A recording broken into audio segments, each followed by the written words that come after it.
Local environmental governance group.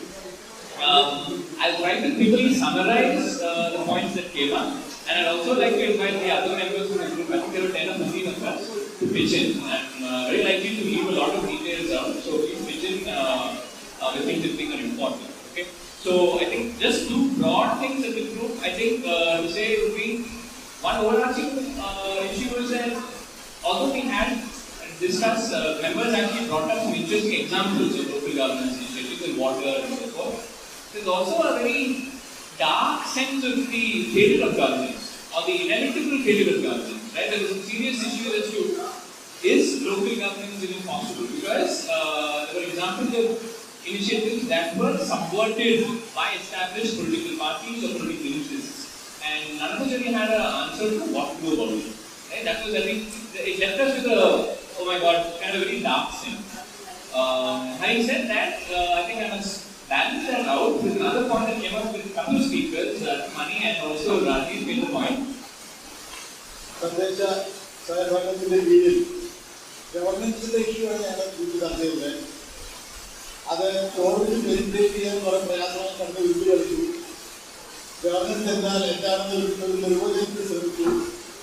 Local government in the world, government issues, it has come and do other things.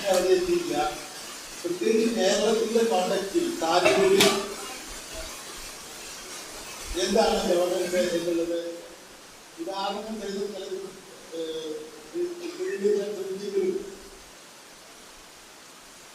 Overall, Panchayati Raj വ്യവസ്ഥയുടെ കീഴിൽ വികസന പ്രവർത്തനങ്ങൾ അല്ലെങ്കിൽ നാം നടപ്പിലാക്കുന്ന കാര്യത്തിൽ തീരെ വലിയൊരു അനിശ്ചിതത്വം, പ്രത്യേകിച്ച് ആ മേഖലയിൽ സർക്കാരിൻ്റെ പദ്ധതികളെ ശക്തിപ്പെടുത്തി ഇത് നമ്മുടെ വികേന്ദ്രീകൃത ഭരണ സമ്പ്രദായത്തിൽ നിർദ്ദേശിച്ച എല്ലാ മാർഗങ്ങളും സ്വീകരിച്ചുകൊണ്ട് about the need for preparation to participate in the governance process, right? So oftentimes we rely on people, we expect them to intervene in governance processes with information, ideas and so forth. But what is emphasized by many of our speakers was the need for preparation. And Rajiv said an example of engaging the Disability Rights Act. And how with a great amount, they actually reached out to 15,000 people through a process of engagement in visiting 10 districts, 8 in Tamil Nadu, 1 in Karnataka, 1 in Kerala, and to intervene in the actual population of the district. So that was actually a hopeful sign that, and similarly with Mani in her case, the Baliraja project, she spent time talking about how they actually started out by preparing people to come. Right? Engaging the villagers and giving them issue of drought was a common concern and so forth. So I think that is key. Despite the failures that already exist and difficulties that exist, the idea of preparation is very key, and that needs a lot of time and investment in key sweat that will build towards the success. That is one idea. ജനങ്ങളെ സജ്ജീകരിക്കുക, തയ്യാറാക്കുക എന്ന ഒരു പ്രക്രിയ ഏറ്റവും ശ്രമകരമായ ഒന്നാണ്. അതിൽ വിജയിച്ച ചില സന്നദ്ധ സംഘടനകളുടെ കേരളത്തിന് പുറത്ത് മഹാരാഷ്ട്ര, തമിഴ്നാട് മുതലായ സ്ഥലങ്ങളിൽ അത്തരം കാര്യങ്ങളിൽ അവർ വിജയിച്ച കഥകൾ അവതരിപ്പിച്ചു. ജനങ്ങളെ ഈ കാര്യങ്ങൾ മനസ്സിലാക്കി അവരെന്താണ് അവർക്കുള്ള ശക്തി ഉപയോഗിക്കുന്നത് എന്ന കാര്യത്തിൽ അവരെ ശക്തീകരിച്ച് പദ്ധതികൾ ഏറ്റെടുത്ത് നടപ്പിലാക്കിയപ്പോൾ അത്തരം ജനങ്ങളെ സജ്ജീകരിച്ച് ഏറ്റെടുത്ത് നടപ്പിലാക്കിയ പദ്ധതികളുടെ ഉദാഹരണങ്ങൾ മറ്റു സംസ്ഥാനങ്ങളിൽ ഏറ്റെടുത്തുകൂടി അവതരിപ്പിക്കുകയുണ്ടായി. Now, some of the very interesting examples came up with one was from the Chikod Panchayat in Malappuram district from the late 90s. This is a distributed water supply project, right? And so it was a great, extremely interesting example of how people were involved in understanding the resource, planning the use of the resource, and what is remarkable is Namboodir's example. We're talking about the question was how much resources there, and people immediately said we have so many liters of water. And there are so many people, we'll divide it up and we know. And apparently a grandmother in the back of the audience raised the question and said, okay, that's fine, but do you think you'll have water for your children? So the young people were doing this calculation, and the old lady said, do you think you'll have water for your children? And so this is a good example of how they were able to, through a process of engagement, come to a deeper questioning about how to allocate resources. കേരളത്തിലൊരു ഉദാഹരണം ചീക്കോട് പഞ്ചായത്തിലെ ഒരു അനുഭവമായിരുന്നു. ഞാനാണത് പങ്കുവച്ചത്. അതിൽ ജനങ്ങളെ തയ്യാറെടുക്കുക എന്ന പ്രക്രിയ എല്ലാത്തിലും നടന്ന പോലെ അവിടെയും നടന്നു. നമ്മുടെ പ്രശ്നം നാം തന്നെ പരിഹരിച്ചുകൂടെ എന്ന ചോദ്യത്തിലൂടെ സ്റ്റാർട്ട് ചെയ്ത് അവരെ സജ്ജമാക്കി എല്ലാവരെയും, ഒരു 25 കുടുംബങ്ങളുള്ള ഒരു എല്ലാവരെയും പങ്കെടുപ്പിച്ചുകൊണ്ട് അവർ അതിനെ മനസ്സിലാക്കാൻ ശ്രമിച്ചപ്പോൾ ഒരു കുട്ടിയെ ഞങ്ങൾ പറഞ്ഞ് പഠിപ്പിച്ചു. എങ്ങനെയാണ് ആകെ ഇത്ര വെള്ളമുണ്ടെങ്കിൽ ആ വെള്ളം എങ്ങനെയാണ് തുല്യമായി ഉപയോഗിച്ചെടുക്കുക എന്നാണ് കുട്ടി അത് മെഷർ ചെയ്ത് ഇത്ര വോള്യമുണ്ട്, ആ വോള്യത്തിന് ഇത്ര വീട് കൊണ്ട് ധരിച്ചപ്പോൾ അത്രയും വെള്ളം നമുക്കെല്ലാം എടുക്കാമല്ലേ അമ്മമാരെ എന്ന് ചോദിച്ചപ്പോൾ ഒരു വയസ്സായ ഒരു സ്ത്രീ, അവിടെ ഇരുന്നൊരു വയസ്സായ ഒരു സ്ത്രീ എഴുന്നേറ്റ് പറഞ്ഞു, മോളെ എൻ്റെ കല്യാണം കഴിഞ്ഞില്ലോ, നിനക്ക് കുട്ടികളാവും, അവർ ഇതെല്ലാം നമ്മൾ എടുത്തു കഴിഞ്ഞാൽ ആകെയുള്ള വെള്ളത്തിൽ നാം ഉപയോഗിച്ചെടുക്കാൻ നമ്മുടെ കുട്ടികൾക്ക് എവിടെ വെള്ളം എന്ന് ചോദിച്ച ഒരനുഭവത്തിലൂടെ വന്ന വിദ്യം ഈ ഇതിൻ്റെ പ്ലാനിങ്ങിലെല്ലാം ഉപയോഗിച്ചതായിട്ടുള്ള ഒരനുഭവം അവിടെ സംഭവിച്ചിട്ടുണ്ട്. Another critical aspect of this project was to subsequently bring the elected representatives on board. And it was done through an interesting process of communicating the electoral value of actually supporting the community. So, that members perhaps not interested in it, or didn't think about it, or didn't think of investing energy in it, but was soon able to realize the electoral value of actually supporting this project. ഞങ്ങൾ പദ്ധതികൾ ഏറ്റെടുത്ത് നടപ്പിലാക്കുമ്പോൾ സാധാരണ നിലയ്ക്ക് ജനപ്രതിനിധികൾ അതിനെ എതിർക്കാറുണ്ട്. നമ്മുടെ അനുഭവമാണ്. അങ്ങനെയാണെങ്കിൽ ഞങ്ങളെന്തിനാണ് എല്ലാം നിങ്ങൾ തന്നെ ചെയ്തു എന്ന് ചോദിക്കുന്ന ജനപ്രതിനിധികളുടെ ആ ഒരു സമീപനത്തിന് ബദലായി ഈ നാട്ടുകാർ എന്ത് ചെയ്തെന്നാൽ ഇതിൻ്റെ ക്രെഡിറ്റ് മുഴുവൻ അതിൻ്റെ ഇത്രയും ചെയ്തതെല്ലാം ഈ ജനപ്രതിനിധി തന്നെയാണ്. സത്യത്തിന് വിരുദ്ധമാണ് പറഞ്ഞതെങ്കിലും ഈ ജനപ്രതിനിധി തന്നെ വളരെ അതികഠിനമായ പ്രയത്നം കൊണ്ടാണ് നമുക്കിവിടെ വെള്ളം കിട്ടിയിരിക്കുന്നത് എന്ന് പറഞ്ഞ് അദ്ദേഹത്തിന് പോയിട്ടുകയും അദ്ദേഹത്തിന് മാലയിടുകയും ചെയ്തപ്പോൾ അതിൽ അവർ വീണുപോയി. അവരുടെ ഇതൊരു ബലഹീനത, ഇതൊരു ഇലക്ട്രൽ പ്രോസസ്സായി മാറി. അവരുടെ ഒരു പൊളിറ്റിക്കൽ അജണ്ട, അവരുടെ വോട്ട് കിട്ടാനുള്ള ഒരു തന്ത്രം തന്നെയാക്കി മാറ്റി ജനങ്ങളെ കൊണ്ട് പദ്ധതികൾ നടപ്പിലാക്കുക എന്നത്. Next example was from the Tirupura river, about 5-6 years ago. And this is the case where they came up with this group called Purakuntam. Purakuntam is essentially groups of people who begin to associate themselves with different parts of the river. Go and spend time there, and then begin to actually recognize the river, its smells, its health, etc. And then through that process of associating with the river, develop a connection and then feeling or investment in actually acting on behalf of the river. Correct? And this process was used to deal with this Tirupura, which was actually through a number of interventions from the sand mafia and others, etc., had actually ended up being bundled with this type of dams across, and the river didn't flow anymore. So how to deal with this? And this is an effort that's still ongoing. It's had some success.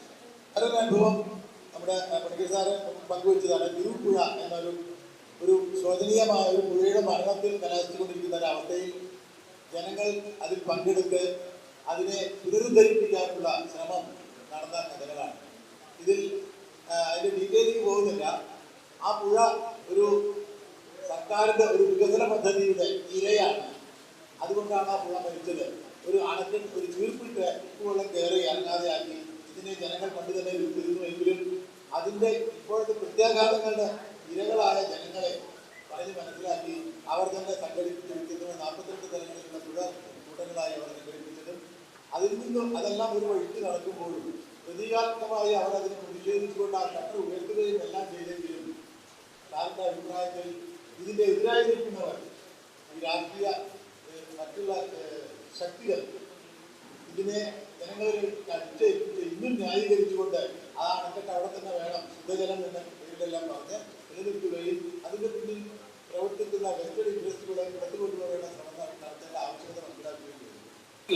Jump to Maharashtra from Kerala. Sorry.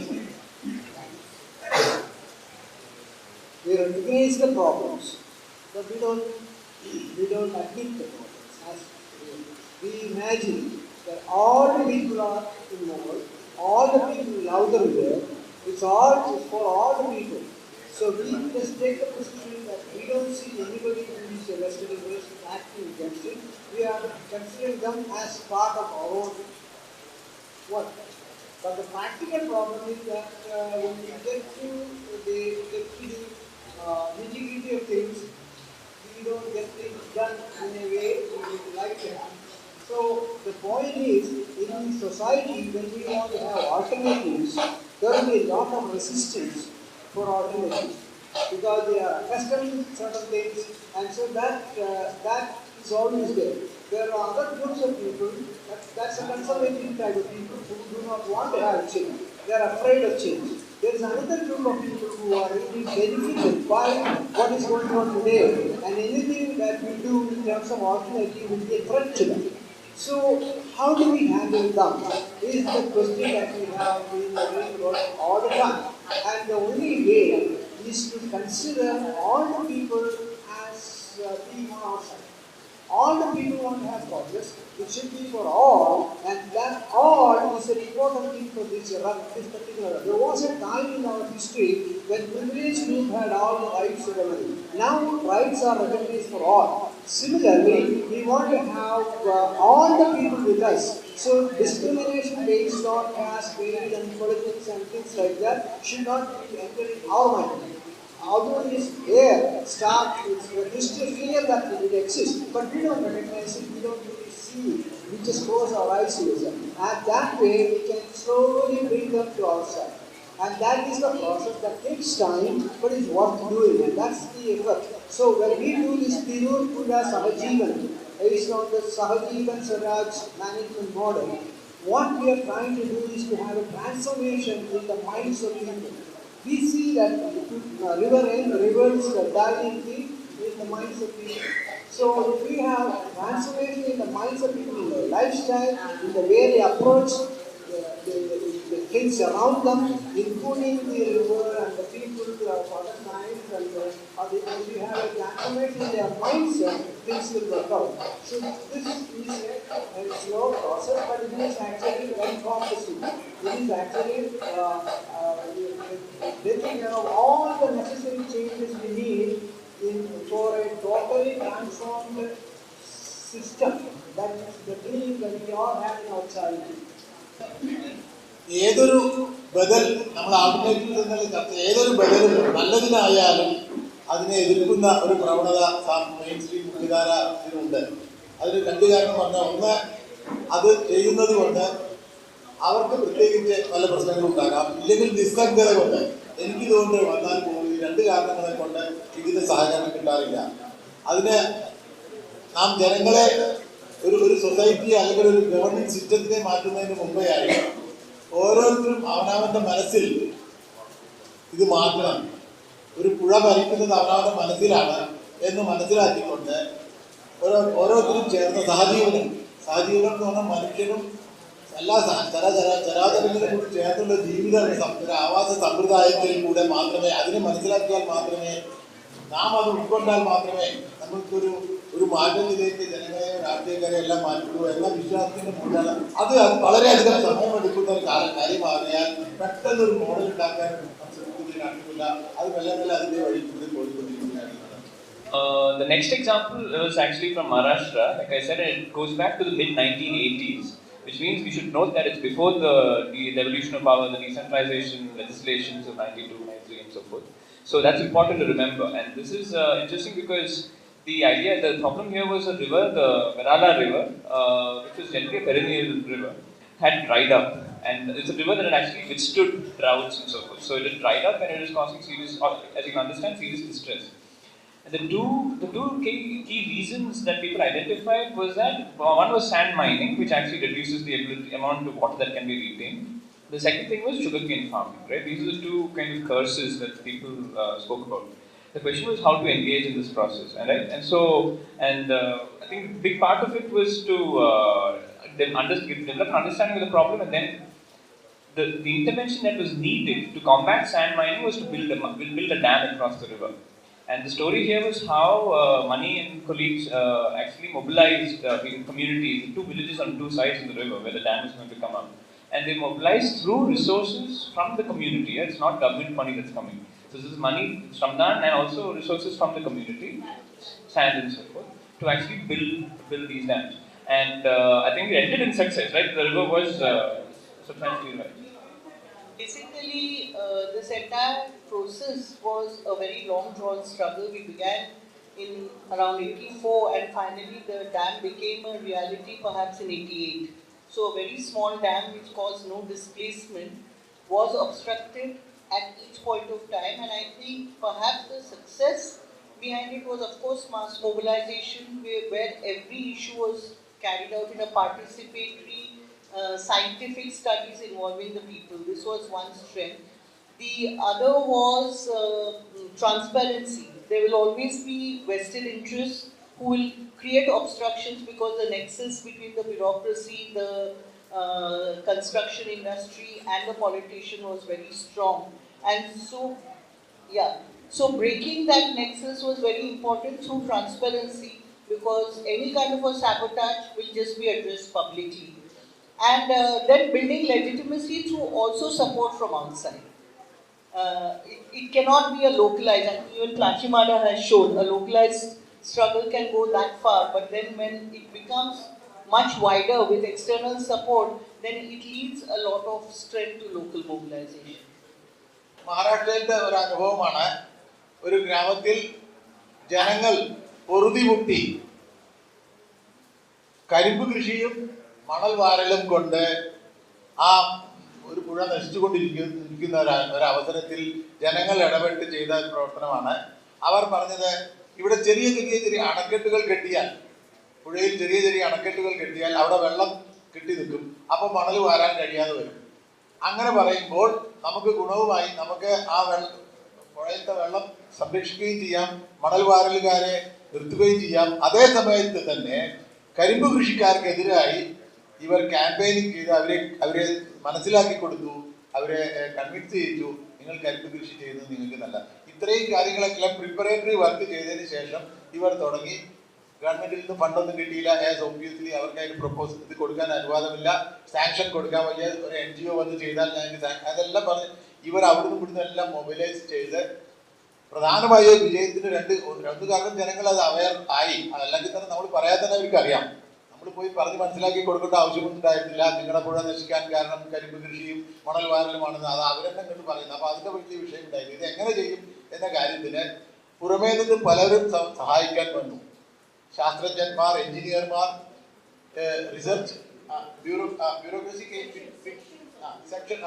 ബ്യൂറോക്രസിയിൽ നിന്ന് നമ്മുടെ അവിടെ നിന്ന് കുറച്ച് ആൾക്കാർ, ഇങ്ങനെ പലരും ബാക്കിൽ നിന്ന് സഹായിച്ച് ഇവരുടെ ഈ ആശയത്തിനെ വളരെയധികം സപ്പോർട്ട് ചെയ്തത് കൊണ്ട് അവർക്ക് ചെയ്യാൻ സാധിച്ചു. വളരെ വിജയപ്രദമായി അണക്കെട്ട് കെട്ടി മാത്രമല്ല, അതിന് ശേഷം അവിടുത്തെ കംപ്ലീറ്റ് മാനേജ്മെന്റ് എന്ത് തരം കൃഷി ചെയ്യണമെന്നും ഇക്വിറ്റി, അപ്പോൾ ഉള്ള വെള്ളത്തിനെ എങ്ങനെ ഡിസ്ട്രിബ്യൂട്ട് ചെയ്യണം എന്നുള്ള തീരുമാനം അവർ തന്നെ എടുക്കുന്നു.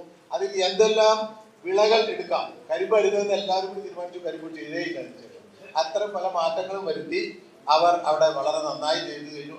That became a reality as an experiment. Again, we can't call it a model, but that equity principles, divorcing land ownership from water share, so that even women and landless people, Dalits, everybody could have a share of water, and also the kind of cultivation that we will do through common food resources would be decided by the villagers through the Gram Sabha. So these were some of the principles we tried to establish. Yeah, they gave a sanction. They had no choice. They had to give a sanction. I mean, technically they couldn't find fault. The dam was constructed without government sanction. They couldn't come and break it. So they gave retrospective sanction.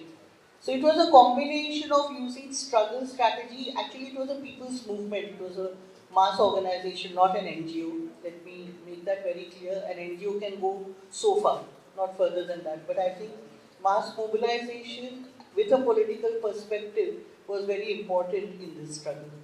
So the last example we talk about is from Maharashtra, from southeast Maharashtra, from a district called Gadchiroli. And the village is called Mendaleka. It's I think a legendary example that most people are already familiar with.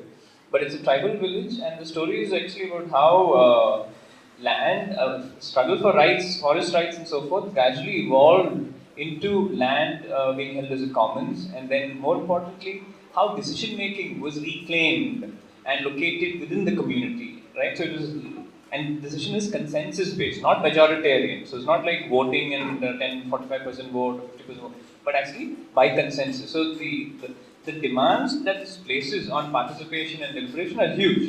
But this is a good example of how a community is actually demonstrating the ability to move away from to assert rights over forest lands, claim forest lands as their own, institute manage regimes of managing these lands that are situated, holding the lands as a commons, and also institute a consensus-based regime for making decisions. This is a very remarkable achievement. One, that the lands becoming common is not just the forest lands but also all the agricultural lands. So now there is no private agricultural land in the village.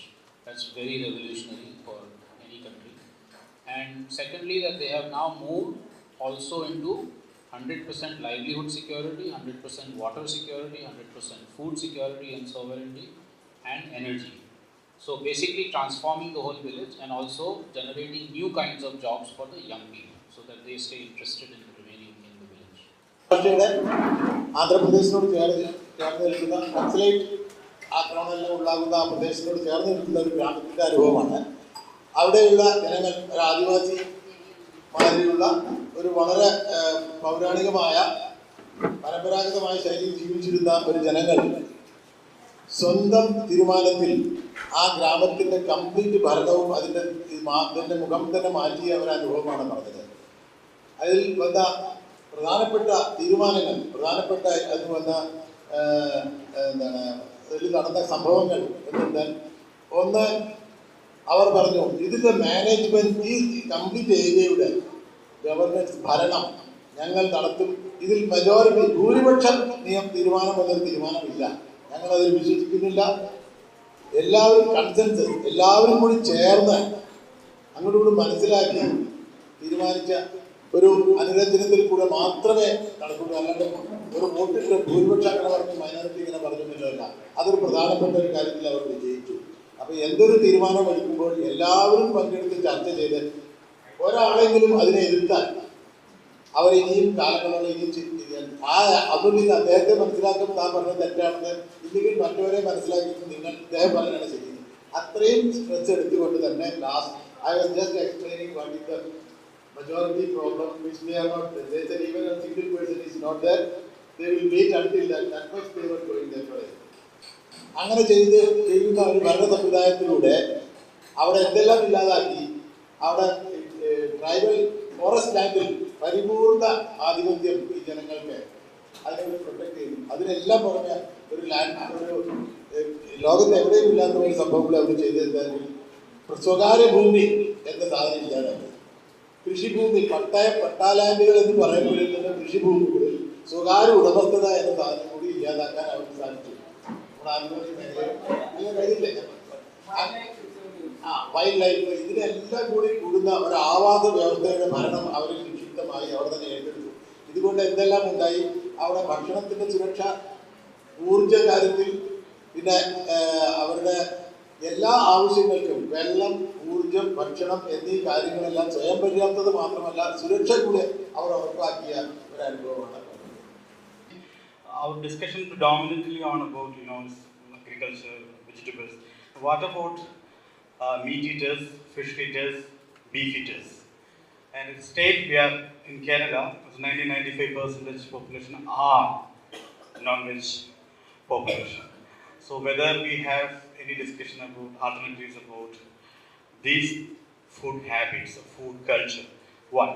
Second, I was in Kerala, this is 600 kilometers of shore, and we have a large number of fishing communities dependent on sea. Their relentless struggle brought the trawl ban during the monsoon. Now, I don't think that's one of the finest alternatives a community able to brought. Doing a struggle, it's months-long struggle. Now, nobody think that now it's come automatically. Every monsoon, when the monsoon comes, government announced that the drought ban, and earlier it was 60 days. Now it's reduced to I think 45-48 days. But that is actually a struggle by a community to ensure the food security and livelihood. for a long time. But again, we are not mapping it.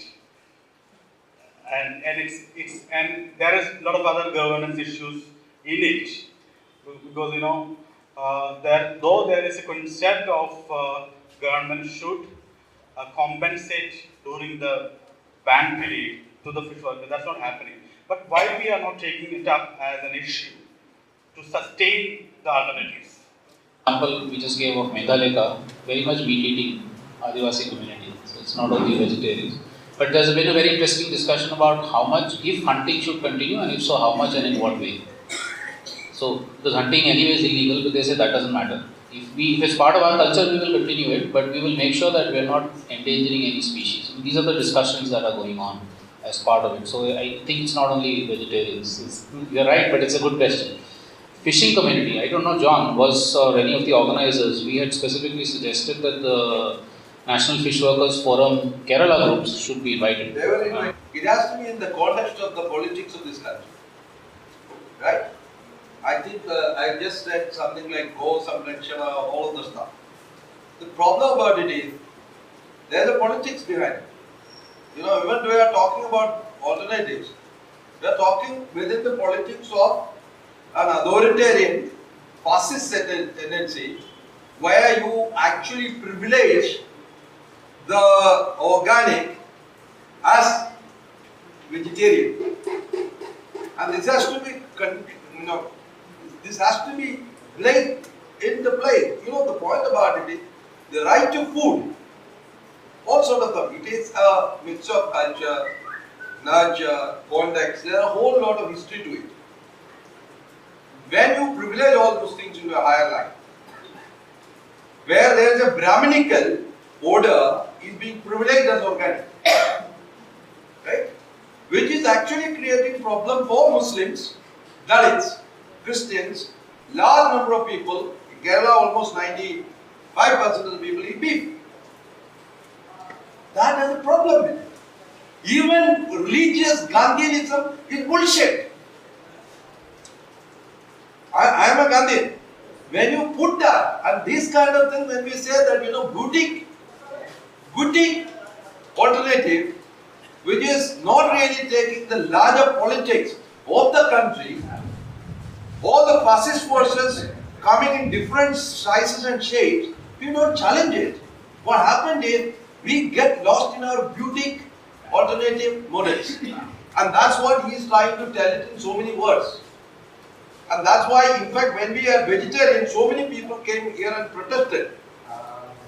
That's why we had fish today. I'm telling you honestly. Absolutely, totally agreed. But I think if you look at the fundamental principles of the Vikalp Sangam process, diversity includes the diversity of food and cultures and so on. So that has to be a very central part of it. Very much a central part of it. In fact, this discussion also came up in the Maharashtra, a little bit in the Maharashtra Sangam also. So, and in fact, when we were coming here, people were saying, is the food going to be vegetarian or not? And all of us were saying that if fish is, or beef is part of it, it should be part of the local cuisine. Why not? In Ladakh, I think there was non-vegetarian food in the Vikalp Sangam process. So there is absolutely no this thing that vegetarianism has to be imposed on anybody. The local culture has different foods. Those foods should be very much encouraged. We should do it as a mark of protest against what is happening in the name of. I think.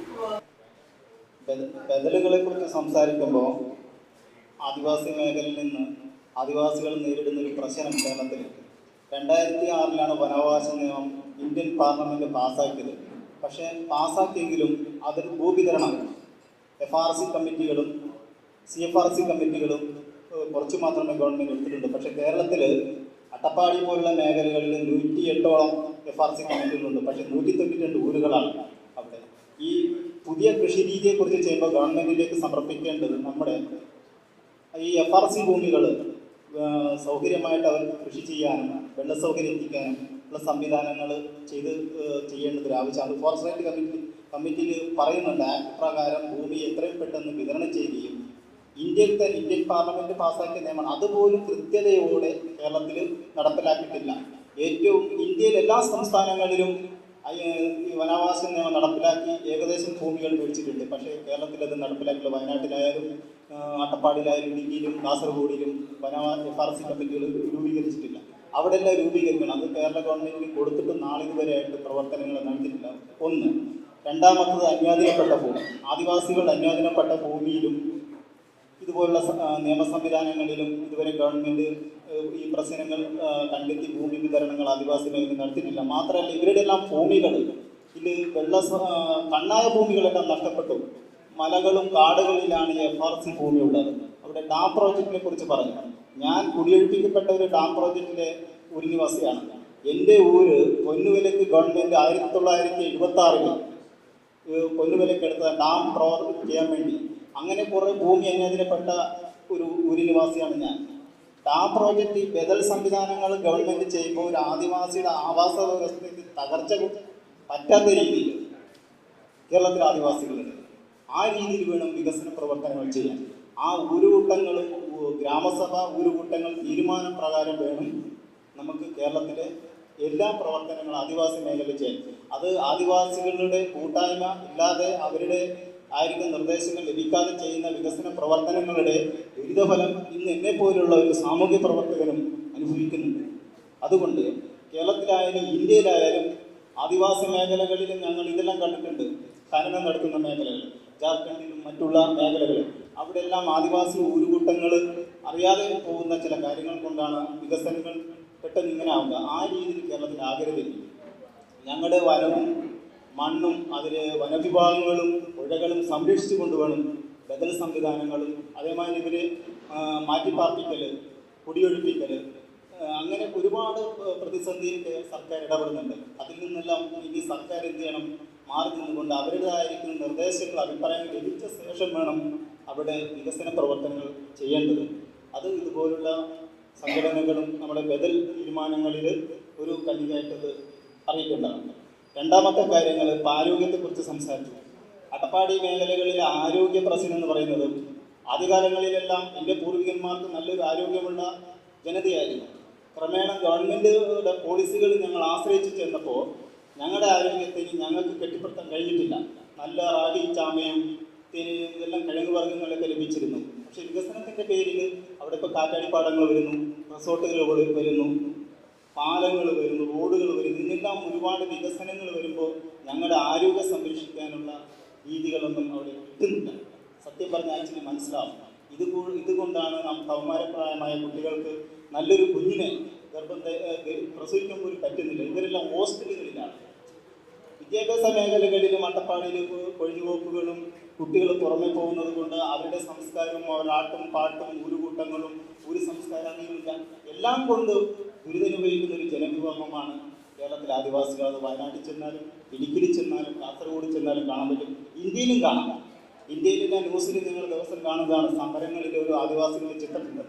അത് ആ പ്രശ്നം തന്നെയാണ് അട്ടപ്പാടിയിലെ ആദിവാസികൾ, വയനാട്ടിലെ ആദിവാസികൾ. നമ്മൾ എവിടെ ചെന്ന് ചർച്ച ചെയ്യുമ്പോഴും ആദിവാസികളെ നമ്മൾ മുന്നിൽ വെച്ച് കൊണ്ടുവേണം. ആ ചെറിയ സമൂഹത്തെ ഉയർത്തി വരുന്ന രീതിയിൽ വേണം ഇതുപോലുള്ള മീറ്റിങ്ങുകളിൽ ചർച്ചയും വിഷയവും മണ്ണും ജലവും ഭൂമിയും സംരക്ഷിക്കപ്പെടേണ്ട രീതിയിൽ ചർച്ച ചെയ്യാൻ മാത്രം ഞാൻ പറഞ്ഞുകൊണ്ട് നിർത്തുന്നു. നമസ്കാരം. ഇത് basically Udayan has been talking about the whole issue about local governance in the context of the forest law. Udayan from Tamtam, Attapadi, Udayan himself has been a victim of the displacement. The land alienation is rampant. Not only that, the money which is being allocated for different projects has never been used. There is no participation of the Adivasis. And also, to add to the whole thing, there has been a campaign with Vikalp is actively involved on the whole issue of PESA in the context of Adivasi villages. And this is a long-standing issue. And this is also part of the problem within the context of Kerala. This is, I'm adding to what he said. In the mainstream discourses, usually there are, tomorrow I hope Rajendra Prasad will be here. These issues never get discussed. They are in the periphery. Whatever happening in Wayanad, or in Attapadi, and and the whole issue of local governance in this. It is, which he has not said that, but I am adding to that. There is a politics of patronization. So you have, in Kerala government will say, we are spending more money for Adivasi development than Attapadi and other thing. It's more than 550 crore. It is much more than the population of percentage in the population of Adivasis. But Adivasis do not have any say. In terms of allocation of the funds, the allocation of the places, and the Forest Act, which has never been implemented. So, on the one hand, there is a rampant alienation of the land. Second, every government will say that we would give land to Adivasis. That has never been done. On the health and education front, it is, the only ambulance which is being used in the Attapadi hospital. There is no bus. Ambulance keep going because the moment you go to this big infrastructure in Attapadi, without any doctors, mostly house surgeons come there for NT and they sign into the referral thing. So you can, the most common site in the Attapadi Palakkad would be ambulances. So that's also issue of alternatives, within the context. And Ajay didn't tell it so much, there was a big public hearing on the issue of education. I just utter disbelief. Because in the major hegemonic discourse of Kerala, which is basically central Kerala, Travancore, Kochi, and parts of Andhra, this schooling system never. There are schools where kids will have to travel 60 kilometers. And there are stories, and even the press in Kerala never write about it. Including the mainstream organizations which are supposed to be alternate thinking, never discusses. So that's one of the reasons which Udayan is also telling. So many of the local government discourse are entirely different in these two contexts. And unless we take into consideration of these problems, Adivasis will keep dying. And the moment it gets national, malnutrition issues, etc., come raised it. Then, Jaran Ramesh and then their think tank isn't all this, again with the politics of patronizing. And the more you question, the more you will be called a Maoist. So there are those issues also, the politics of alternatives we need to contextualize in the context of Adivasi struggles, Bishop folk struggles and Dalit struggles. A lot of love and respect, I submit a perception for sustainable alternatives. We are not just talking about alternatives for the privileged. We are talking about the alternatives for all the people of the world, including those poor people in Asia and Africa and South America and all that. We are talking about an alternative for the coming generation after the destruction we already have made to this earth for their sustenance. So we are talking about a sustainable alternative for all, for the future, not just for the privileged few. If you want to have a food habit that is typical of North America and Europe, it is not sustainable. A lot of studies have been made. We know that that kind of a consumption is not sustainable. The amount of water that is used for that kind of food is not there. The other resources are not there for that kind of a food habit. So just food habit. Consumption is a different thing, but food habit. So this is recognized all over the world by the thinking people. Therefore, a change is happening all over the world, not just in India, all over the world, for sustainable habits of living. When we discuss the sustainable alternatives, we should not be closing our eyes towards that. We should not be carried away by numbers which are not substantiated. When somebody says 95% of people in Kerala eat beef, there's no substance, there's no support for that. It is not right. We know common people, we know, we live here. It's not like that. It's not right. But to make it known, sometimes you have to exaggerate. I agree with the fish workers' problems, the problem they are facing, the same kind of problem that are faced by the tribal people who are having special problems because of certain things that are imposed by the government. People have to have the right to live the way they are living, the way they want, but without affecting the rest of the world. Everybody has a responsibility to behave in a sustainable manner. Everybody. We have to show example, especially those who can afford to show the example of a sustainable living habit.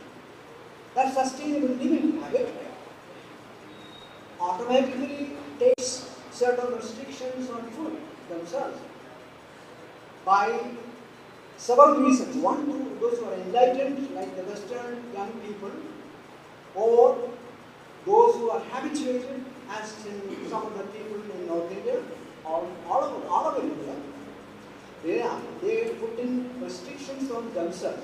Those people who say, I don't want, although I can afford to have, they are the people that the salt of the earth. They are the people who have enriched and sustained our civilization. We have to respect them, respect this society, respects them.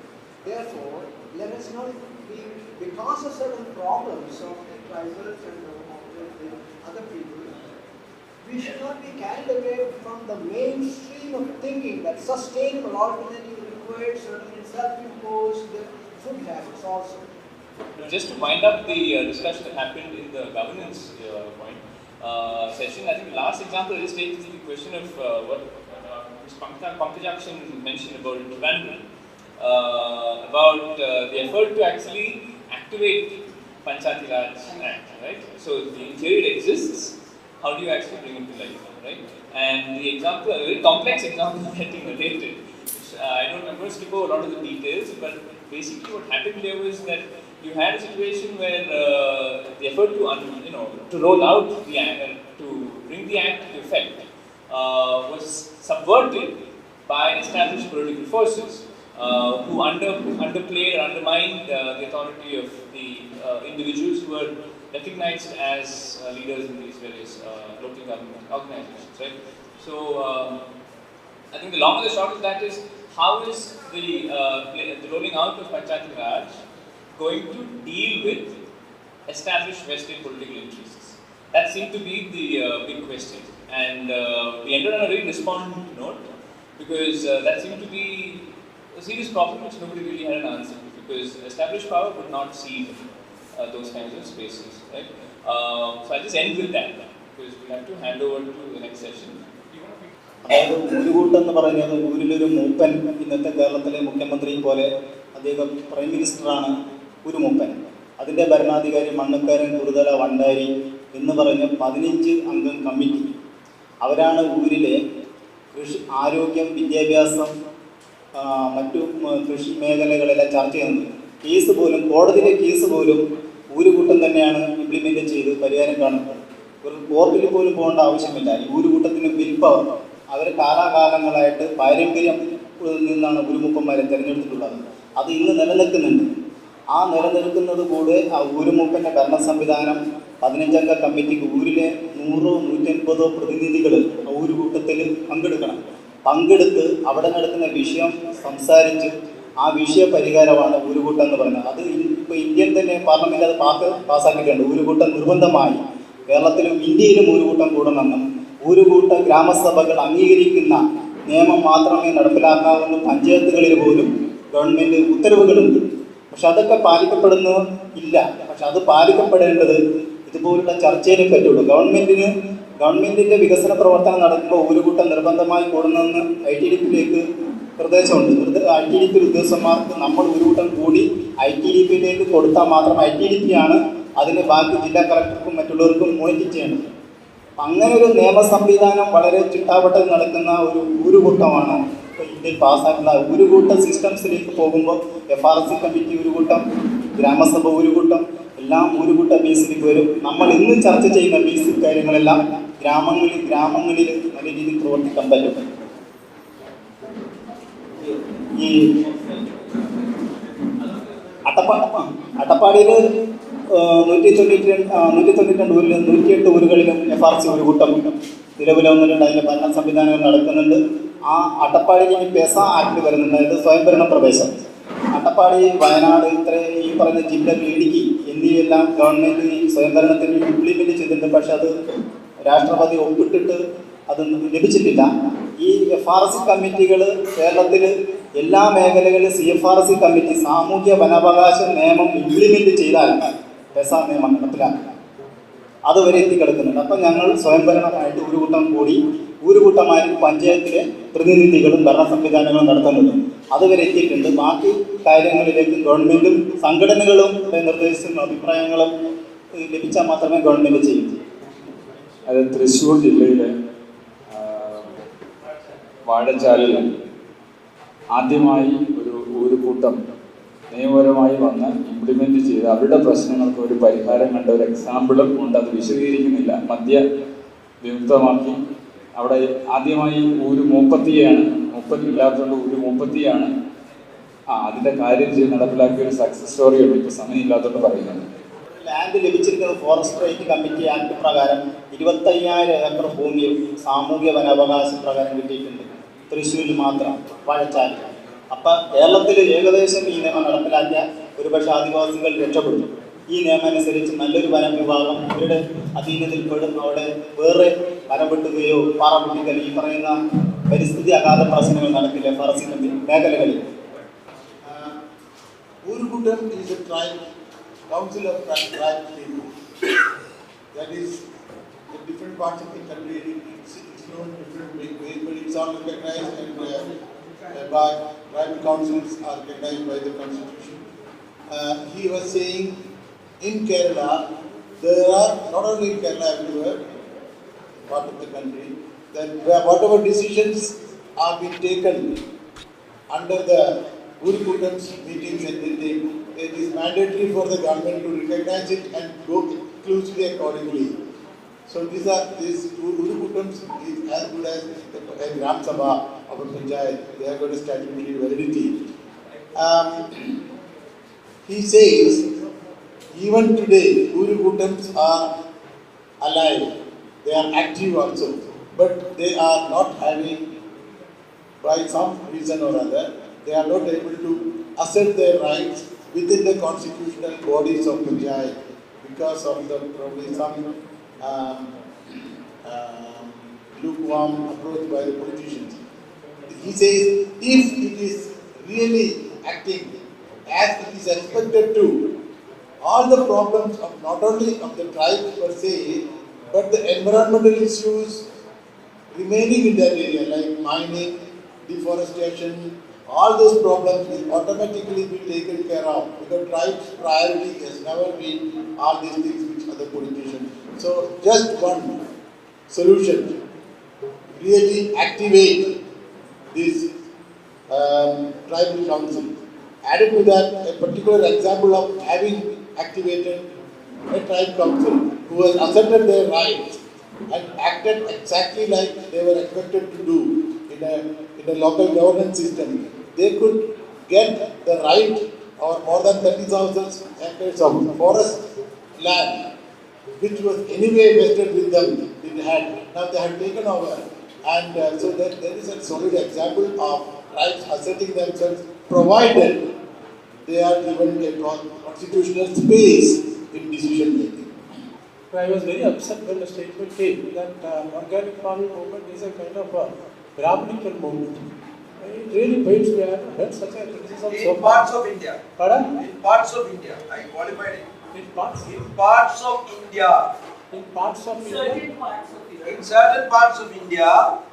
In certain parts of India, it is.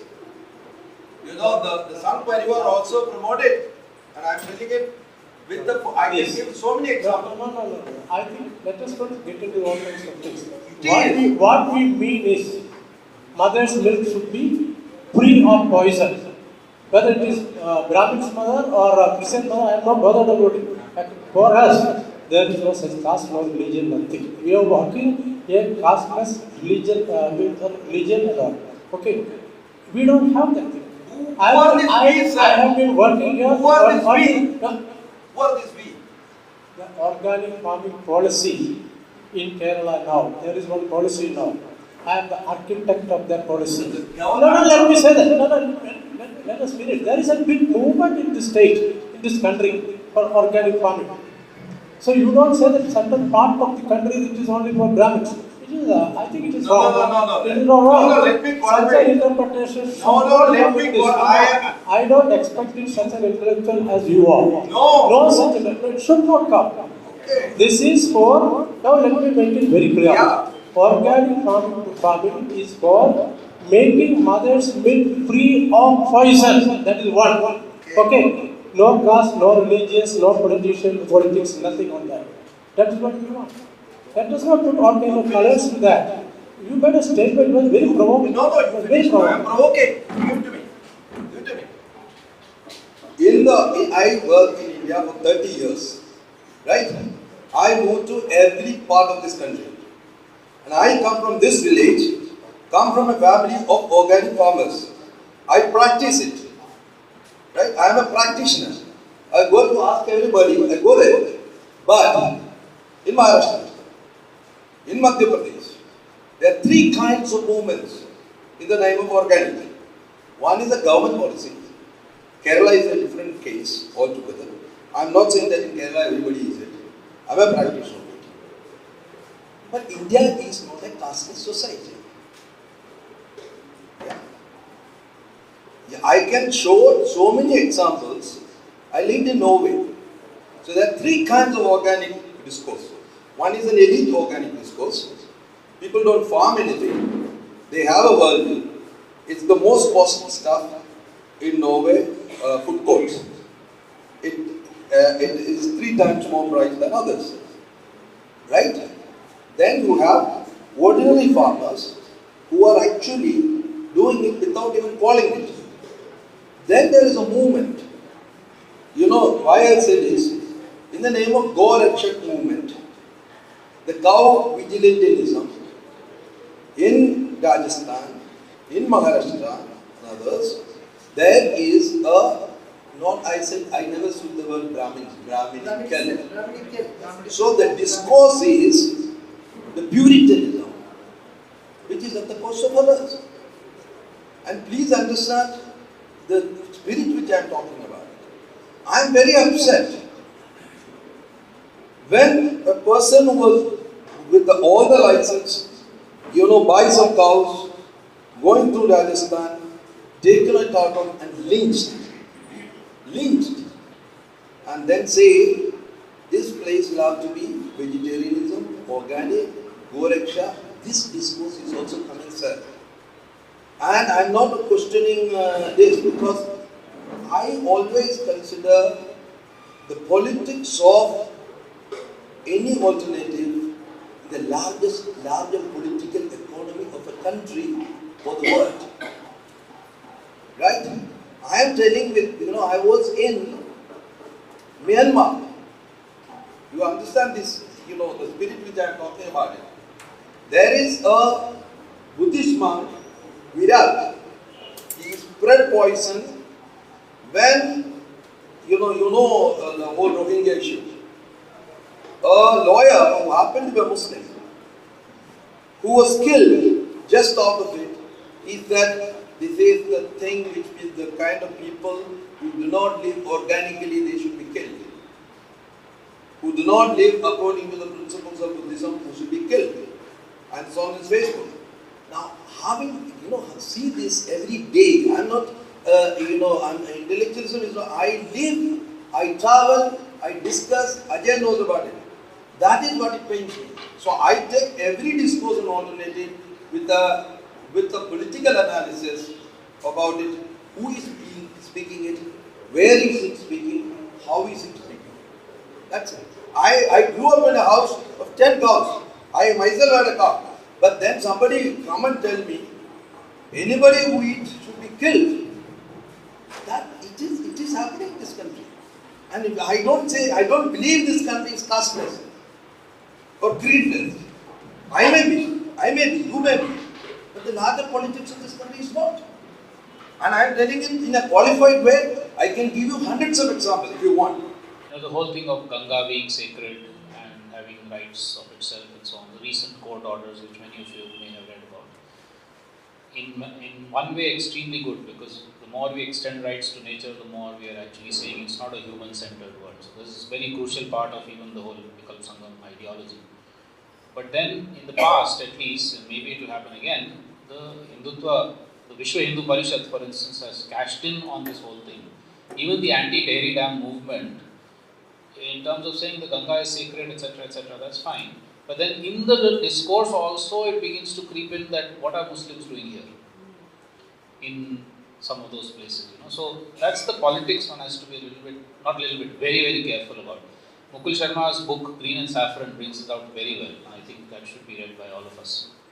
I wanted to just quickly point to this.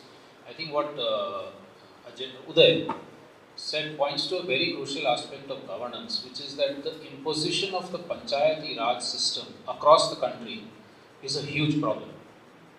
Because it's a violation of the diversity in which people govern themselves, especially Adivasi communities. In the Northeast, fortunately, because a couple of states resisted the way the constitution was formulated, etc., Nagaland has its own, the ability to, for instance, village councils there are the ones which have the greatest. Similarly, in some Adivasi areas, the tribal councils have that.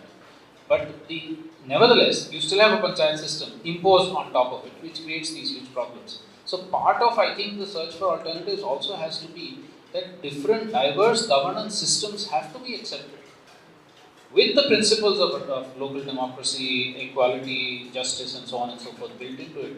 But why should panchayats be everywhere? Doesn't make sense to me.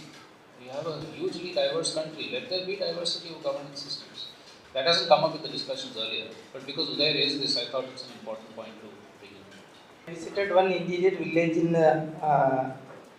there a tribal panchayat decided to throw a woman from a big rock. The reason is that throw from a rock. Woman. I interfered in that issue. What is the reason is that she is pregnant. She is not telling who is the person. So the tribal panchayat decided to kill her by throwing from a rock.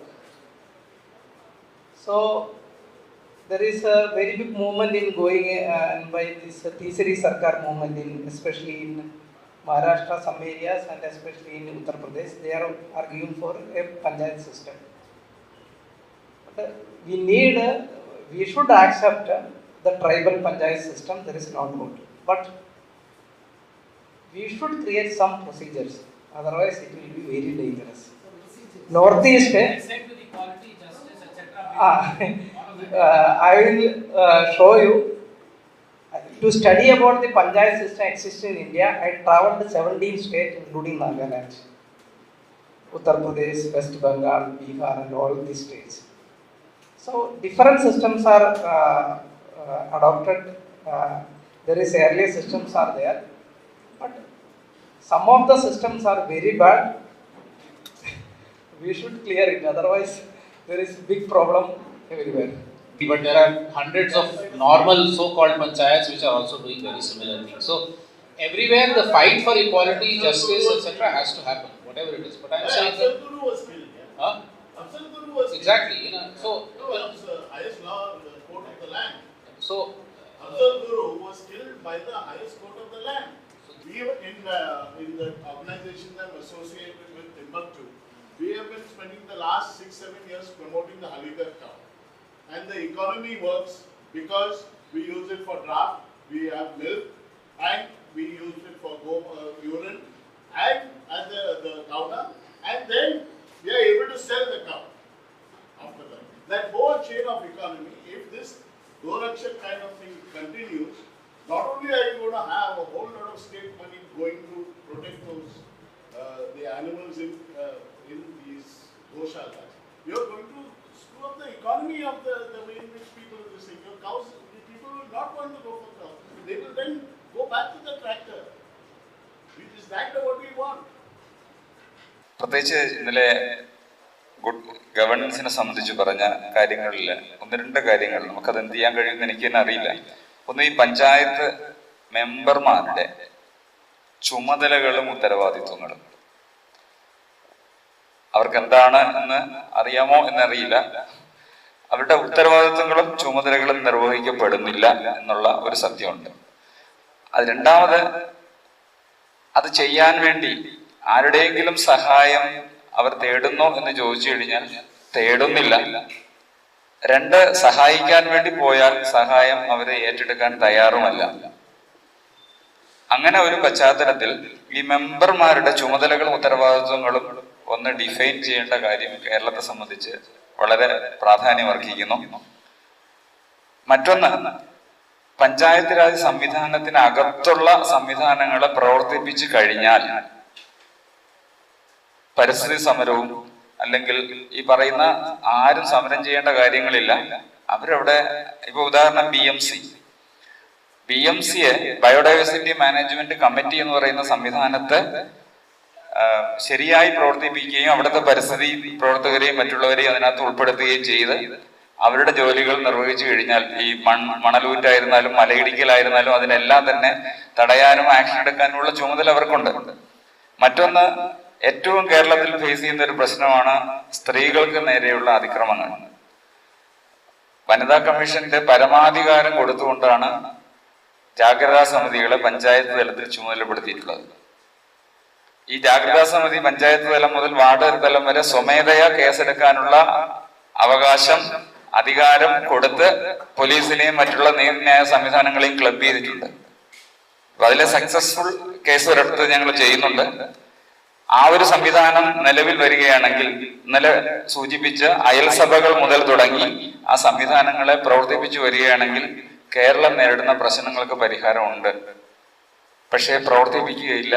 ആര് പ്രവർത്തിപ്പിക്കണം എന്നുള്ളതും, പ്രത്യേകിച്ച് സന്നദ്ധ സംഘടനകളെ ഈ സംവിധാനവുമായി അടുപ്പിക്കാൻ വേണ്ടി യാതൊരു സംവിധാനവും നിലവിലില്ല എന്നുള്ളൊരു ഭാഗവും കൂടി വ്യക്തമാക്കുകയാണ്. ഇവിടെ അതുപോലെ ഹോളിസ്റ്റിക് ഹെൽത്ത്, ഇന്നലെ കുടുംബശ്രീ ആക്ച്വലി ഒരു ഗോൺഗോയാണ്, ഗവൺമെന്റ് ഓർഗനൈസ്ഡ് NGO ആണ്. കുടുംബശ്രീയുടെ പ്രവർത്തനങ്ങളെ ഒരു NGO ലെവലിൽ പ്രവർത്തിക്കുന്നത് കൊണ്ടും ഗവൺമെന്റ് ഓഫീസേഴ്സിന്റെയും സ്ഥിരം സ്റ്റാഫിന്റെയും അതുപോലെ പൂൾ ചെയ്യുന്ന ഒരു ഫണ്ടിന്റെയും ഹ്യൂജ് ഫണ്ടിന്റെയും അതിന്റെ ഒരു സംവിധാനത്തിലാണ് കുടുംബശ്രീ പ്രവർത്തിക്കുന്നത്. എന്നിട്ടും ചില പത്തനംതിട്ട ഒഴികെയുള്ള ചില ജില്ലകളെ ഒഴിവാക്കി പിന്നെ നമ്മൾ വിലയിരുത്തുകയാണെങ്കിൽ വളരെ രസകരമാണ്. ഇങ്ങനെ ഒരു എല്ലാ പോസിബിലിറ്റിയും ഉണ്ട്, എല്ലാ മോഡലും ഉണ്ട്, പക്ഷെ ഒന്നും പ്രവർത്തിക്കുന്നില്ല എന്നുള്ള ഒരു ദയനീയ അവസ്ഥ കേരളത്തിൽ തുടരുന്നുണ്ട്. അതിനൊരു പരിഹാരം കൂട്ടായി കാണേണ്ടതുണ്ട്.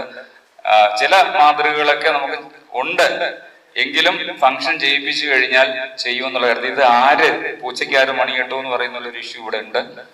ഇതിന് ഈ നമ്മുടെ ഒരു ആൾട്ടർനേറ്റീവ് സെർച്ച് ചെയ്യുന്നതിന്റെ കൂട്ടത്തിൽ എനിക്ക് തോന്നുന്നു ഈ വിഷയം സെപ്പറേറ്റ് ആയിട്ട് എടുത്തുകൊണ്ട് കേരളത്തിൽ ഈ പഞ്ചായത്ത് അസോസിയേഷനൊക്കെ ഉണ്ട്, പല അസോസിയേഷൻ, അതിന്റെയൊക്കെ നിലവിലുള്ള അവസ്ഥ അവരുമായി ചേർന്ന് നിന്ന് പ്രവർത്തിക്കുന്നുണ്ട്. പിന്നെ ഉള്ളൊരു ട്രഡീഷണൽ പ്രാക്ടീഷണേഴ്സ് ഇഷ്യൂ ആരോഗ്യരംഗത്ത് നശിപ്പിച്ച് നാമാവിശേഷമാക്കിക്കൊണ്ട് ഇരിക്കുകയാണ് ആ സംവിധാനം. പല പ്രശ്നങ്ങൾക്കും പരിഹാരം ഉണ്ട്, പ്രത്യേകിച്ച് ആരോഗ്യരംഗത്ത്. Basically, it's about So in the local government state, there is a lack of clarity about the roles and responsibilities of members. So in effect, despite all the fact, even if somebody wants to support, it's not there. In Kerala case, there is a lack of clarity And he said about, in the context of Kerala, Kudumbashree is organized by the government, of the government. I don't know whether for the government, but it is basically now a part of the establishment. Despite the fact that there are some experiments happening, but without having a critical perspective on those establishments taking this thing, there is a problem. Then he said about the whole issue of holistic health. Traditional practices. Traditional practices are being systematically. So it's more. And also sidelining the main Ayush systems. Expect the Ayurveda systems, no space for the work and fund. Yeah. They are hijacking the. He was basically expressing this. I don't know whether it's a framework, but probably in the local governance thing. So, in short, what he's saying that a lot of things are there, but they're not functioning. So, how civil society and these institutes can actually be linked up and see this actually delivered, what is being promised. We are thinking and we are making our sort of alternatives.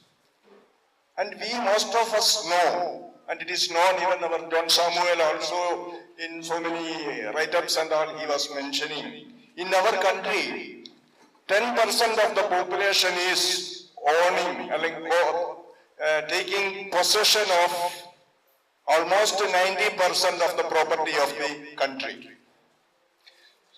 This is a well-known fact to everybody. And what we can do, there are alternatives, but how to reach the alternative, how to make it, that is one important point. I think I am very clear. 10% of the population is occupying 90% of the property of the land. What is the alternative for that? Alternative we know, but how we go or do about it? That is one thing. Then all these alternatives we were talking in the morning, where it should go. Actually, it should go to the powerful people. For example, today the powerful man is the Prime Minister of India. It should go to him, and those people should see this and do something. My point is, there is one point raised by you, beginning, the first sentence of yours, that 10% of the people are keeping about 96% of the wealth of this country. How we can stop that? That is one thing. Relate that thing with what my friend was saying now. We can't educate any panchayat member, ward member. Impossible. Because they know everything under the sun. It's not possible. So, two sectors. And another thing is the IAS officer, you can't educate them. Forget about them. Now, what we can do is working with the people. In all our enterprise, whatever we do, if you talk about how to increase the income of each house, start with that in a panchayat. They will all come around you. That means my successful thing is that I started with that only. I did not say all these things. I said we have to increase the income of each family in this panchayat. 10,000 families are there. While doing so, we should not damage the environment. That's the only thing. So there are so many alternatives. I went on talking about it. 2.5 years almost I took to convince the people. But then it worked. Now, all the panchayat, the ward members and all, they came around. Now they know this is the only way there. So instead of saying that we should do this, we should not do that, nothing, it will not work in Kerala's atmosphere, it will not work. Demonstrate, show them how it can be done, then it would work. That disparity between that thing, that is the main thing. For that, the only way is that we should start with this kind of work. I'm not saying that mine is the best and all, but similar work should be done. First, see that how their income can be increased. That brings to work without damaging the environment. I think that would be probably the best way. Now there is no time, we have to go now.